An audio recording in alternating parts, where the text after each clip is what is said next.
Est-ce qu'une démarche éthique peut se retourner contre l'entreprise? Il ne faut pas négliger ce risque. Donc lorsqu'on se lance dans une telle démarche, il faut le faire avec le sens des responsabilités et en particulier ne s'engager que, non pas à ce qu'on peut tenir, parce qu'on n'est pas non plus obligé d'arriver à 100% de la même manière que dans la démarche qualité, on ne s'engage pas à atteindre à 100% l'objectif. Mais en tout cas, on prend une responsabilité et ce qu'on a appelé parfois l'effet projecteur peut jouer, c'est-à-dire qu'à partir du moment où on exprime des valeurs et des lignes de conduite, on va être entre guillemets jugé, en tout cas les gens vont le prendre au sérieux et donc il faut s'être préparé pour être certain de vouloir réellement travailler sur les axes que l'on définit. Une deuxième question qui se pose souvent est le rapport entre l'éthique et la performance de l'entreprise. Et une opinion courante et je crois fausse, même si ce n'est pas facile à démontrer, est qu'on est ou bien performant ou bien éthique. Comme si l'éthique, c'était l'achat mou, ou le management mou, ou la vente molle.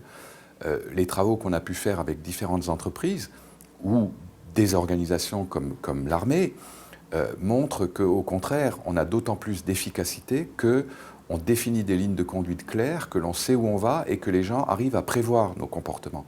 Donc je dirais que l'éthique, je l'ai dit tout à l'heure, je le répète, est un élément de confiance et que la confiance est quelque chose de déterminant pour la performance, en tout cas à moyen terme. Dans la vente, j'ai fait une thèse sur la question de l'éthique dans la vente, on voit bien comment les vendeurs dits très performants sont en général également les gens qui ont des repères en termes de comportement qui leur permettent de se concentrer sur leur objectif de vente. Même chose pour les acheteurs.